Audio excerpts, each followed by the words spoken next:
The Dairy Today report is brought to you by CattleExchange.com, connecting cattle buyers and sellers nationwide. In our Dairy Today report, California Governor Jerry Brown boarded a high-speed train from Beijing to Shanghai Thursday as part of his official visit to China. Brown wants to build a similar transport link in California that stretches from San Francisco to Los Angeles, but the proposed rail line runs right through the heart of California's dairy country. It cuts dairies in half so that, you can't get from one side of your farm or dairy to the other. You have to go all the way around.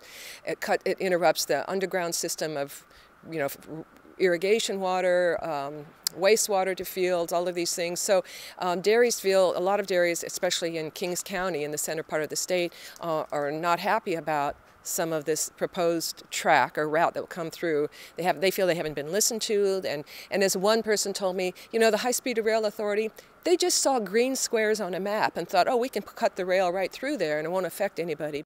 Dairy prices continued their rally Monday. That's after a strong showing last week. Class 3 futures for April and July were up over a dime last week. Cheese barrels have climbed about 15 cents since the end of March. Pushing those markets higher is continued drought in New Zealand and lower U.S. milk production estimates. There is consensus on a new farm worker program. A group of senators, labor unions, and farm groups say they've agreed on a new framework for the program as part of an overall immigration reform plan. The framework deals with undocumented workers, wages, and visas.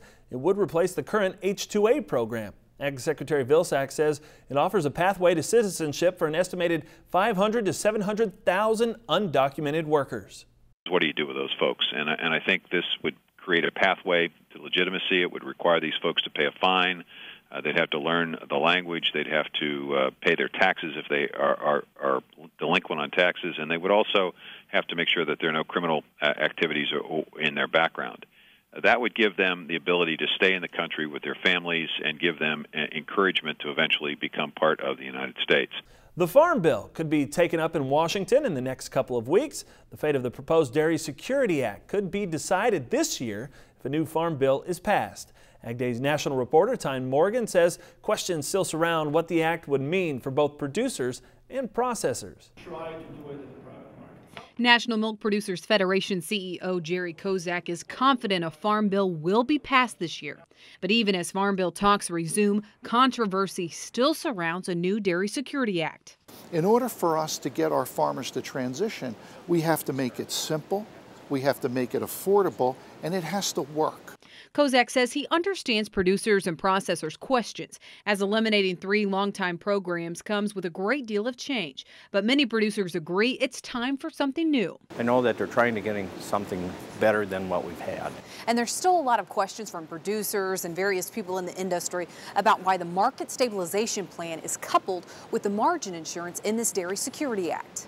So we struck a balance so that both programs work in tandem. It doesn't stop growth, and we think it's the right mix of programs. Kozak says some of the biggest opposition has come from processors across the country. When's the last time you saw a proprietary plant go out of business? I can show you farm families going out every day because all of the risk of our industry is predicated on the farmer. But even some producers aren't completely supportive of the new legislation.